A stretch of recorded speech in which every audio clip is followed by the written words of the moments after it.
पिया मोटो पिया मोटरसाइकिल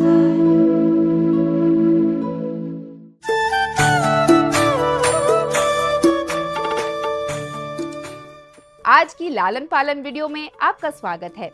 आइए बात करें कि दूसरे जन्मदिन के बाद आप अपने बच्चे के भावनात्मक विकास में कैसे मदद कर सकते हैं, जो उन्हें एक दयालु और आत्मविश्वासी व्यक्ति बनने में मदद करता है। जैसे जैसे बच्चों की भाषा, बोलने की क्षमता और खुद की समझ विकसित होती है, वो ना कहना शुरू करते हैं।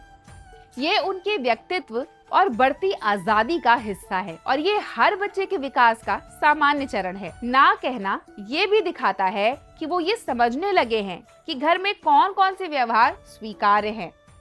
बच्चे हर समय ना कह सकते हैं, चाहे वो खाने के समय हो, कपड़े बदलते हुए, सोते समय। हालांकि आप थके हुए या जल्दी में हो, लेकिन बच्चे से जोर जबरदस्ती में ना पड़े।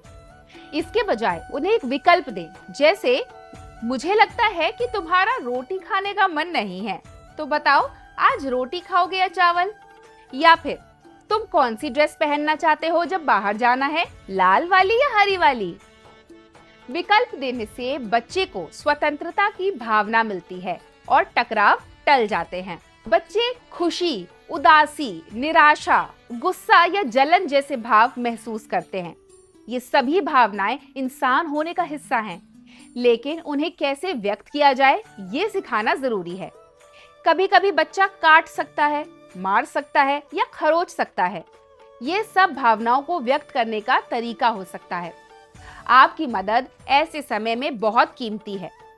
बच्चे की भावनाओं को शब्दों में बदलें, जैसे मुझे लग रहा है कि तुम ये लड्डू खाकर बहुत खुश हो, या ओह क्या तुम्हें दादी के जाने से दुख हो रहा है।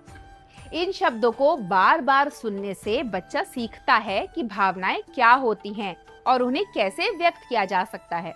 घर के बड़े और बड़े बच्चे भी अगर अपनी भावनाओं को सही तरीके से संभालें, तो छोटे बच्चों के लिए ये एक रोल मॉडल का काम करता है।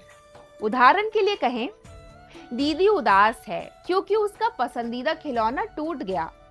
इससे बच्चे समझते हैं कि हर इंसान को भावनाएं होती हैं और उनका ध्यान रखना जरूरी है। अरे अरे, कहाँ आगे बढ़ रहे हो? कुछ समझ नहीं आया तो अपनी आंगनवाड़ी दीदी से पूछ लो ना।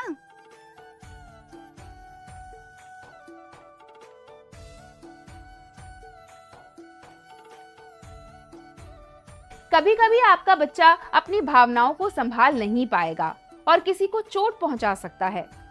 ऐसे में जल्दी और शांत दिमाग से प्रतिक्रिया दें।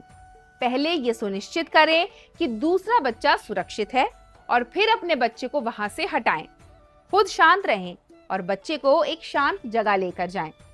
इससे बच्चे को समझने में आसानी होती है कि क्या सही है और क्या नहीं। उसे मारें या जोर से डांटे नहीं, बस कहें मारना मना है, मारने से दूसरों को चोट लगती है। बच्चे को जबरदस्ती माफी ना बुलवाएं, क्योंकि इस उम्र में सॉरी कहने का महत्व वो नहीं समझते।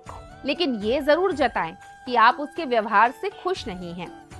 अगर बच्चा बहुत ज्यादा गुस्से में हो या उत्साहित हो, तो उसे भावनाएं अभिव्यक्त करने का मौका दें, जैसे उसे दौड़ने दें, जोर से पैर पटकने दें या तकिए पर हाथ मारने दें।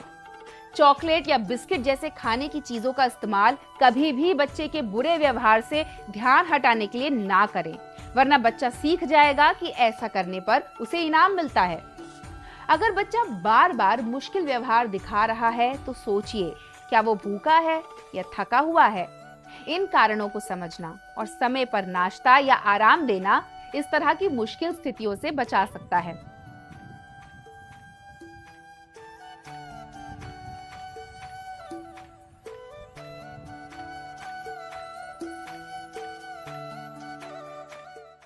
सबसे जरूरी बात, जो भी लोग आपके बच्चे की देखभाल करते हैं, उनसे बात करें ताकि सभी एक जैसी प्रतिक्रिया दें। बच्चों को अपनी भावनाओं को समझना और संभालना सिखाना इन शुरुआती वर्षों में बहुत जरूरी है। माता पिता ये कर सकते हैं, विकल्प देकर, भावनाओं के लिए शब्द सिखाकर और शांत रहकर सीमाएं तय करके। घर के सभी बड़े अगर भावनाओं को सही तरह से संभालें और एक जैसा व्यवहार करें तो बच्चे को स्थिर और सकारात्मक माहौल मिलता है, जिसमें वो सुरक्षित और आत्मविश्वासी बन सकता है। तो कैसा लगा आज की बैठक का विषय? अगर आपके और सवाल हैं तो अधिक जानकारी के लिए अपनी पास की आंगनवाड़ी दीदी से संपर्क करें।